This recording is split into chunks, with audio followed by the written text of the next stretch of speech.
Good morning and welcome to Light for Your Path. I'm glad you've joined me at this table. Today we're beginning something new.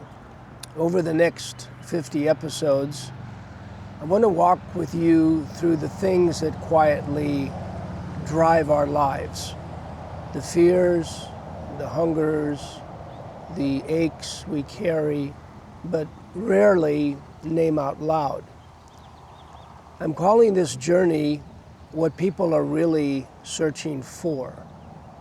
And we're starting where I think we have to start, with the hidden fears. Not the loud fears, not the ones that wake you up at 3 in the morning with your heart pounding. I mean the low-grade fevers of the soul, the thoughts that follow you home and sit with you at the table. Over these next 10 episodes, we're going to name them one by one. And the first one might be the most common, the fear of lost time.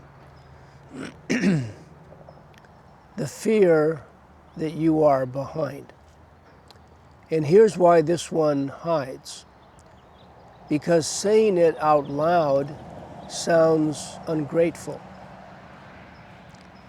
You have a life, you have breath. People around you are dealing with issues that are far worse. So you push it down. You smile. And quietly, the fear keeps running things.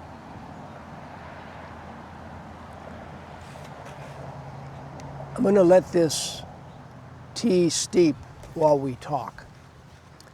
If I pour it now, it's just hot water. It has the potential for flavor, but it hasn't endured the wait. In our culture, waiting is seen as wasting.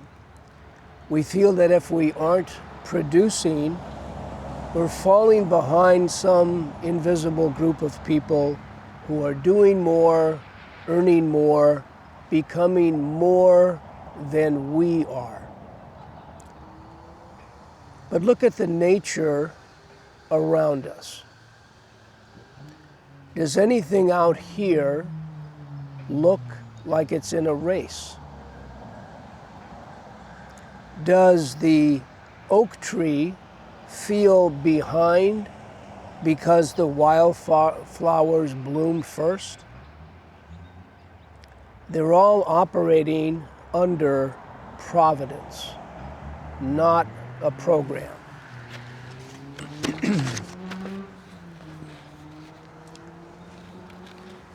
I know how heavy this feels because I've lived it. For 20 years, through the 1970s and 80s, my days were consumed with fundraising. Day after day, month after month, year after year. The work felt like maintenance when I believed I was called to ministry. I looked at those 2 decades and saw a detour. And I never said it out loud. Because how do you complain about a life that's full of provision? You don't. So the fear just sits there quietly, telling you your real life is happening somewhere else. During those seemingly mundane years, I found myself praying one prayer over and over again. Lord, if you want me to do this for the rest of my life, that's okay. But if you have different plans, please show them to me. That prayer was surrender. I was letting go of my schedule, my insistence that I knew what my life was supposed to look like by now. As I look back decades later, I saw what I couldn't see then. It wasn't a detour. It was the root system. Those 20 years were boot camp for everything I'm doing today. I thought it was just hot water for 20 years. I didn't realize it was becoming tea.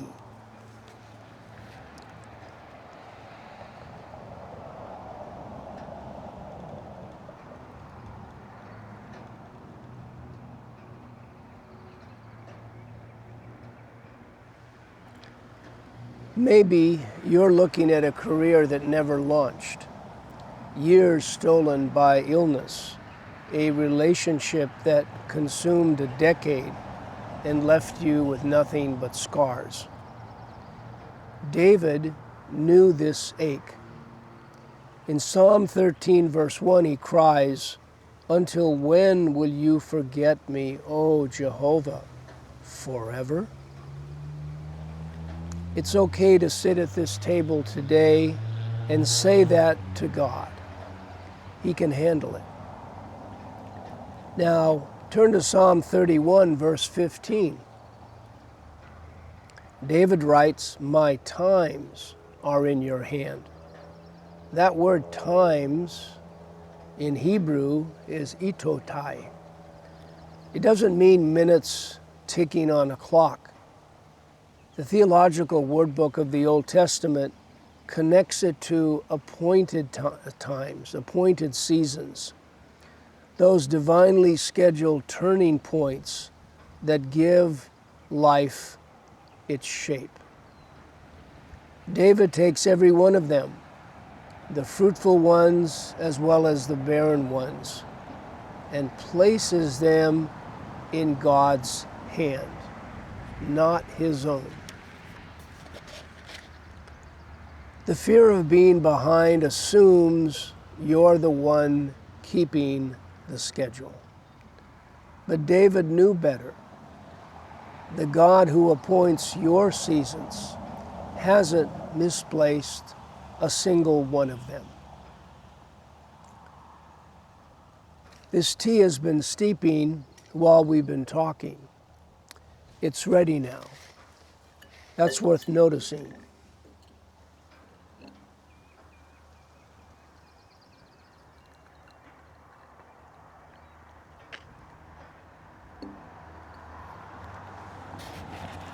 There's a passage in Joel chapter 2, verse 25, where God says to Israel, "I will restore to you the years which the swarming locust has eaten." That was spoken to a nation under specific judgment. But the God who spoke those words, the one who can reach into a nation's devastated past and bring restoration, his character has not changed. And if he is willing to redeem the years of a wayward nation, I believe he is able to redeem yours. Think of Caleb. He waited in the wilderness for 40 years, not because of his own failure, but because of other people's fears. Maybe you know what that's like. Maybe your lost years weren't even your doing. Maybe it was someone else's decision, someone else's fear that held you in place. By any human measure, Caleb's best decades were wasted. But at 85 years old, he stands before Joshua and says this in Joshua 14, 10 to 11.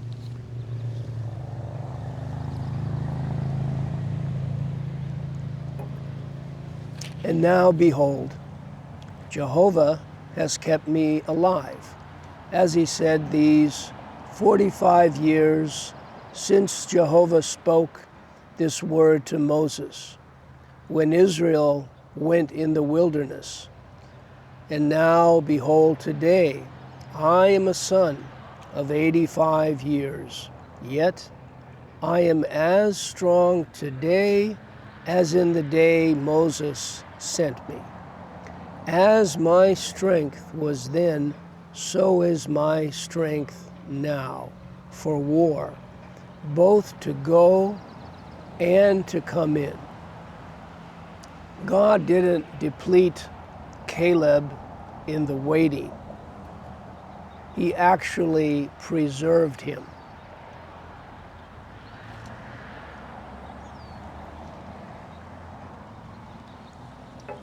Look at the trees around us. Inside every one of them are rings. In years of plenty, the rings are wide and light in color. But in years of drought, the rings are thin and dark. They look like wasted years. But those thin rings are the densest, strongest wood in the entire tree. They're what hold it up when the storm comes. Your waiting years are your thin ring years. The hidden fear says you're falling behind. The truth says you are being reinforced.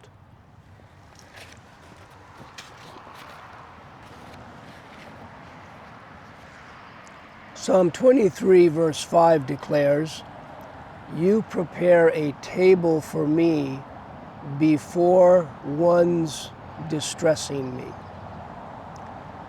One of your greatest stressors is the clock. But right here, right now, God has set a table. He's not in a hurry.